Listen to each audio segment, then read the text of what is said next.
আসসালামু আলাইকুম দর্শক। দীর্ঘ প্রতীক্ষার অবসান ঘটিয়ে আজ অবশেষে প্রকাশিত হয়েছে জাতীয় নবম বেতন স্কেলের পূর্ণাঙ্গ গেজেট। আজকের এই দিনটি বাংলাদেশের সরকারি চাকরিজীবীদের জীবনে এক ঐতিহাসিক মুহূর্ত হিসেবে স্মরণীয় হয়ে থাকবে। প্রধান উপদেষ্টার নেতৃত্বে আজ সকালে অনুষ্ঠিত এক গুরুত্বপূর্ণ বৈঠকে আনুষ্ঠানিকভাবে এই নতুন বেতন স্কেল কার্যকর ঘোষণা করা হয়েছে। বৈঠকে প্রধান উপদেষ্টা ছাড়াও উপস্থিত ছিলেন অর্থ উপদেষ্টা, জনপ্রশাসন সচিব, শিক্ষা উপদেষ্টা, অর্থ মন্ত্রণালয়ের শীর্ষ কর্মকর্তাবৃন্দ এবং পে কমিশনের চেয়ারম্যান জাকির আহমেদ খান। বৈঠকের শুরুতেই আলোচনায় আসে যে দীর্ঘদিন ধরে সরকারি কর্মচারীরা নতুন বেতন কাঠামোর দাবিতে আন্দোলন ও আলোচনায় ছিলেন। অবশেষে সরকারের পক্ষ থেকে সেই দাবি পূরণ করা হলো আজকের গেজেট প্রকাশের মাধ্যমে। প্রধান উপদেষ্টা বলেন, সরকারি কর্মচারীদের মর্যাদা ও জীবনমান উন্নয়নই এই নবম বেতন স্কেলের মূল লক্ষ্য।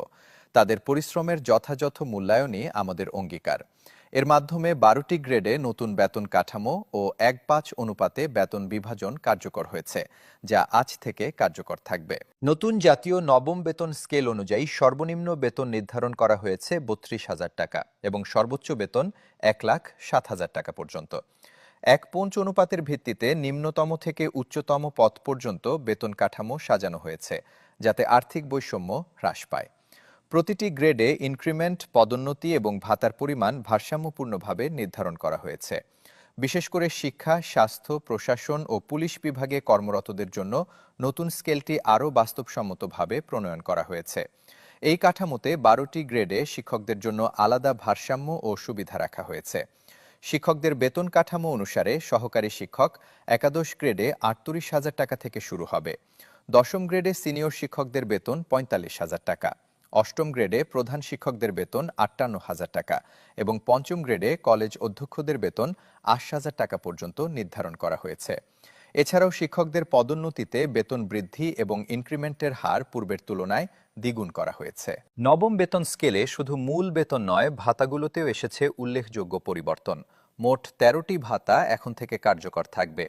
এর মধ্যে সবচেয়ে গুরুত্বপূর্ণ কয়েকটি হল চিকিৎসা ভাতা মাসিক 6,000 টাকা, বাড়ি ভাড়া ভাতা মূল বেতনের 50%, শিক্ষা সহায়তা ভাতা সন্তান প্রতি 2,000 টাকা, দুর্যোগ সহায়তা ভাতা বছরে একবার 5,000 টাকা এবং জীবন সহায়তা ভাতা মাসিক 3,000 টাকা। সবচেয়ে আলোচিত ও প্রশংসিত সিদ্ধান্ত হল শতভাগ পেনশন ভাতা কার্যকর করা। এখন থেকে সরকারি চাকরিজীবীরা অবসরে গিয়ে তাদের পূর্ণ পেনশন সুবিধা পাবেন কোনো কর্তন বা ভাগাভাগি ছাড়াই। এই সিদ্ধান্তকে সরকারি চাকরিজীবীরা দেশের ইতিহাসের সবচেয়ে বড় স্বস্তির ঘোষণা বলে অভিহিত করেছেন। বৈঠকে প্রধান উপদেষ্টা বলেন, আমরা এমন একটি বেতন কাঠামো প্রণয়ন করেছি যা শুধু